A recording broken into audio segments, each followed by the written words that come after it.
हर दिन तुम्हें तुम्हारे रिश्तों में, तुम्हारे लव में, तुम्हारे रिलेशनशिप में, तुम्हारे प्यार में, तुम्हारे पारिवारिक लाइफ में, तुम्हारे निजी लाइफ में, तुम्हारे पर्सनल लाइफ में आ रही समस्याओं को ठीक करने का प्रयास करता हूं और तुम्हें रास्ता बताता हूं। यहां निरंतर लोगों के जीवन बदले जा रहे हैं। कई लोग अभी भी यहां भी हैं जिनको जिंदा बचाया गया है, जिनको प्राण दिए गए हैं, जिनको आसरा ही नहीं, होप ही नहीं, विश्वास ही नहीं, पूरा जीवन परिवर्तित करके दिया गया है। मैं अक्सर इसीलिए कहता हूं कि हमारे यहां केवल और केवल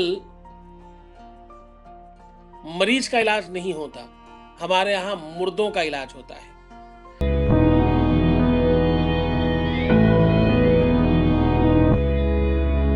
जिनका रिश्ता मर चुका, जिनका संबंध मर चुका, जिनकी चीजें पूरी तरह से खत्म हो चुकी, जिनका कहीं कोई सहायक नहीं रहा, दुनिया भर के तांत्रिक मांत्रिक के पास होकर के आ गए और कुछ नहीं मिला, उन सबको भी हम लोग ठीक करके देते हैं, व्यवस्थित करके देते हैं और उनकी लाइफ परिवर्तित करके देते हैं। पूरा का पूरा जीवन उनका बेहतर हो जाए, इसके लिए निरंतर प्रयास करके देते हैं। उनके जीवन में किसी तरह की कोई कमी बचे ना, इसका रोज निरंतर प्रयास होता है। यहाँ ये इकलौता ऐसा संस्थान है, इकलौती ऐसी जगह है जहां पर 2526 लाख लोगों का काम हुआ है, लाखों लाख लोगों का काम हुआ है। 100 लोग आते तो 96 लोगों के काम कर दिए जाते हैं, 2 4 5 लोग रह जाते हैं अपनी वजह से। तुम्हारी श्रद्धा, तुम्हारा विश्वास, तुम्हारा यकीन, तुम्हारा भरोसा डेवलप कराया जाता है। पहले तुम्हें छोटी छोटी चीजें बताकर तुम्हें चेंज किया जाता है, फिर बड़े बड़े स्तर पर तुम्हारे जीवन में बदलाव लाए जाते हैं। न जाने कितने लोग यहाँ हजारों हजार करोड़ के लोग हो गए, कई लोग 10-10 हजार करोड़ रुपए यहाँ से ले गए। न जाने कितने लोगों के जीवन में बड़े बड़े परिवर्तन आए, कोई नेता हो गया, कोई अभिनेता हो गया, कोई पार्टी का अध्यक्ष हो गया, कोई बड़ा मंत्री हो गया, कोई बड़ा व्यापारी हो गया, किसी को बड़ी मतलब की नौकरी मिल गई। सबके जीवन में बड़े परिवर्तन आए हैं। क्यों? क्योंकि मैं कहता हूं मेरे साधना से मैं 100 लोगों को रोज ठीक करता हूं, मैं अपनी तरफ से, और बाकी हजारों लोगों के काम तो हो ही रहे हमारे यहाँ। मैं उस सबसे पौराणिक पीठ, दुनिया की प्रेमेश्वर पीठ का पीठाधीश्वर हूं। मैं दुनिया के सबसे बड़े पद पर, जगत गुरु के पद पर बैठा हूं। जगत गुरु का पद विश्व का सबसे बड़ा पद होता है। जो पहले से संत महंत हैं, बड़े बड़े अमलात्मा, सिद्धात्मा, योगी यति हैं, जो पहले से साधक हैं, महात्मा हैं, किसी मठ के पुजारी हैं, मठ के महंत हैं, ये पद उनका भी गुरु होता है, इसलिए इसको जगत गुरु कहते हैं। जगत गुरु और शंकराचार्य 2 ही ऐसे पद हैं दुनिया में जो 4 होते हैं, 4 शंकराचार्य, 4 जगत गुरु, उनमें से एक है। तो ये इतना बड़ा पद मेरे विद्वता, मेरे ज्ञान, मेरे ताकत और मेरी साधना के बल पर मुझे मिला। मैं वो पूरा का पूरा सामर्थ्य आप पर उड़ेलता हूं, मैं आपको वो सब समर्पित कर देता हूं। इसलिए सदैव जवाब अपने से श्रेष्ठ लोगों से लेना चाहिए। जो तुमसे किसी न किसी तरह से बड़ा हो उससे लो, कुछ नहीं तो कम से कम आयु में ही बहुत बड़ा हो। आयु का अनुभव हो सकता बता दे, हो सकता कोई नई चीज ऐसी बता दे अपने आयु के नॉलेज से, और तुम बड़े हो जाओ। जरूरी नहीं है हर बार कि तुम ही सही हो, कभी हो सकता तुम गलत भी हो। इस बात पर भी सोचा करो, विचार किया करो। घर में कोई छोटा है या बड़ा है, इसके बजाय एक और बहुत आवश्यक है, श्रेष्ठ कौन है, उसको आगे बढ़ाओ, उसको बड़ा बनाओ। तुम अक्सर गलती कहां करते हो? तुम गलती क्या करते हो? सदैव कमजोरों को, गरीबों को और सबसे बेकार लोगों की तरफ तुम्हारा माया, मोह और ममता भागती है, इसलिए तुम्हारे जीवन में दिक्कतें और तकलीफें आ जाती हैं। इस देश की बड़ी विडंबना है, यहां एक व्यक्ति सफल होता है, उसके ऊपर एक व्यक्ति के ऊपर कम से कम 1000 लोग चढ़ लेना चाहते हैं, लद जाना चाहते हैं। और अगर वो ना अपने ऊपर ला दे तो समाज के तमाम लोग उसकी तरफ हे दृष्टि से देखने लगते हैं। अरे बताओ, इतने बड़े अमीर आदमी, सगा चाचा भीख मांगता घूम रहा है, सगा मामा ऐसा करते घूम रहा है, सगा जीजा। अब ये सगा सगा सगा सगा करके भी 1000 लोग होंगे, सगा मौसिया, सगा फूफा, और फिर अपने रिश्तेदार, ऐसा करता घूम रहा है। तो कोई दूसरा गरीब है, दूसरा कुछ नहीं कर रहा, वो अकर्मण्य है, इस बात का दोष उसके ऊपर लगता है जो सब कुछ कर सकता है, जो सामर्थ्यवान है बेचारा, जिसने अपनी ताकत से कुछ बना रखा है अपने लिए, उसके ऊपर ये दोष है कि वो सामने वाला कुछ कर नहीं पा रहा है। सामने वाला जो नहीं कर पा रहा है वो कृपा निधान है, और जो कर पा रहा है वो दोषी है।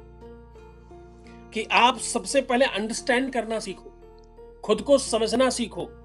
हु आर यू, तुम्हारी क्वालिटीज क्या है, तुम्हारी विशेषताएं क्या है, तुम में खास बात क्या है। तुम सुंदर हो, तुम गुणी हो, तुम एजुकेटेड हो, तुम बतिया बची अच्छी बातचीत करना जानते हो, तुम व्यवहार कुशल हो, अथवा तुम अच्छे पाकशास्त्र में निपुण हो, तुम क्या चीज बहुत अच्छा कर सकते हो, पहले इस बात पर फोकस करो। घर ऐसे ही नहीं चलते, परिवार ऐसे ही नहीं चलते, खानदान ऐसे ही बड़े नहीं होते। इसके लिए हर किसी को लगना पड़ता है, हर किसी को प्रयास करना पड़ता है। रिश्ते खराब करने में सबसे पहला हाथ किसका है? उस व्यक्ति का जो कुछ कर नहीं पा रहा है, क्योंकि वो तो निगेटिव है ना, बात में गलत ही सोचेगा। जब सोचना शुरू करेगा तो सिर्फ गलत ही सोचेगा। तो सदैव रिश्ता खराब कब किसकी वजह से होता है? जो बिल्कुल बेकार होता, जो किसी काम का नहीं होता, जो सबसे ज्यादा रो रहा है, जो सबसे परेशान है, वही रिश्ता खराब करके बैठा है। खराबी उसने नहीं किया। और दूसरी एक खास बात, जिसने रिश्ता खराब किया है वो तो ये मानने को ही तैयार नहीं, ना ही वो ये समझ पाएगा कि रिश्ता मैंने खराब किया है। इसी वजह से लंबे समय तक खराब रहेगा। किसी का पति अच्छा ना निकले, या किसी की पत्नी अच्छी ना निकले, या उनके तालमेल अच्छे ना हो पाए, या किसी कारण से वो रिश्ता टूट जाए, इसमें एक केवल जोड़ा नहीं टूटता, पूरे परिवार, पूरे खानदान टूटते, और पूरे रिश्तेदार, नातेदार टूटते हैं एक दूसरे से। जब एक व्यक्ति जुड़ता है तो सैकड़ों लोग जुड़ते हैं, और एक टूटता है तो सैकड़ों हजारों लोग टूट जाते हैं। ये छोटी बात नहीं है। और इसमें अर्थ हानि, धन हानि, मन हानि, संपत्ति हानि, बहुत सारी प्रकार की हानियां हैं। अगर तुमसे कोई टूट गया है, छूट गया, तुमसे दूर चला गया, तुम्हारा रिश्ता खराब हो गया, तो आज का दिन तुम्हारा है। आज अगर तुम रिश्तों में परेशान हो, दुखी हो, तकलीफ में हो, तो आज का दिन तुम्हारा है। तुम्हें क्या करना है? एक छोटे से बर्तन में, ग्लास में या लोटे में दूध लीजिए, उसमें 2 चम्मच दही डालिए, 1 चम्मच शहद डालिए, और 1 चम्मच शहद डालने के बाद उसमें 1 ही चम्मच तुलसी के रस को डालिए। ये आपको पत्तियों से बनाना पड़ेगा। 1 चम्मच काली तिल डालिए, 1 चम्मच चावल डालिए, और अंत में 1 चम्मच किशमिश या चिरौंजी डालिए, और सबसे लास्ट में 1 चम्मच भांग डालिए। ये सब खूब अच्छी तरीके से मिक्सी में पीस कर बिल्कुल बराबर कर दीजिए, और इसे शनिवार के दिन प्रातः सूर्योदय से पूर्व किसी भी नीम के जड़ पर डालिए, और प्रार्थना कीजिए कि मेरा प्रेम, मेरा रिश्ता, मेरा संबंध, मेरा अपना जो बहुत निकटस्थ है, जिससे मैं बहुत प्रेम करती हूं या करता हूं, वो जल्द से जल्द मेरा हो जाए, वापस आ जाए, उससे ही मेरा ब्याह हो जाए, मेरा वैवाहिक जीवन सुखमय हो जाए। मैंने जिसको अपना पति मान रखा है, जिसको मैंने अपनी पत्नी मान रखा है, वो मेरा हो जाए। ऐसे मानस के साथ चढ़ा करके आना। ऐसा काम तुम्हें 7 बार करना हो। ये 1 महीने में 3 से ज्यादा बार नहीं किया जा सकता। ये काम शुक्रवार के दिन, सोमवार के दिन अथवा गुरुवार के दिन किया जा सकता है। पूरे मन से, पूरी श्रद्धा से करना। ये उपाय नहीं है, ये अपने आप में ब्रह्मास्त्र है जो तुम्हें सीधा काम करेगा। एक और चीज बता रहा हूं, अपने बाएं हाथ में हल्दी और दूध मिलाकर के लगाया करें रात्रि में, और दाहिने हाथ में घी और रोली मिलाकर के लगाया करें। खूब दोनों को लगा करके रगड़ें और सो जाएं। सवेरे उठ करके उसे धुल दें। ये काम आप गुरुवार के दिन शुरू करके सोमवार तक करना है। मंगल बुध 2 दिन गैप करना है, फिर गुरुवार शुरू करना है, और ऐसा 3 चंक करना है, 3 बार करना है। ये दोनों ही चीजें रिश्तों को संभालती हैं, तुम्हारे ईगो को शांत करती हैं, तुम्हारा जो स्वभाव है, तुम्हारा व्यक्तित्व है, उसको डाउन करती हैं। आपका मन ठीक होना चाहिए। मन से किसी को अपना मानो, अपने हृदय से अपना मानो, किसी को अपना समझो तो सही। पहले तुम ये बात मान तो लो कि तुम्हारा वो अपना ही है, जिसे तुम समझ रहे हो वो तुम्हारा ही है। ऑप्शनल मत रखो किसी को इसलिए मत रखो, मिल गया तो ठीक है, नहीं कोई बात नहीं। इस तरह मत विचार करो कि वही ऑप्शन 1 है, उसके बाद दूसरे ऑप्शन भी हम देख सकते हैं। आप जिसके साथ रहो 100% रहो, 100% उसको अपना मानो। ऐसा मानने से तुम्हारी मान्यता का भी बड़ा फल पड़ता है।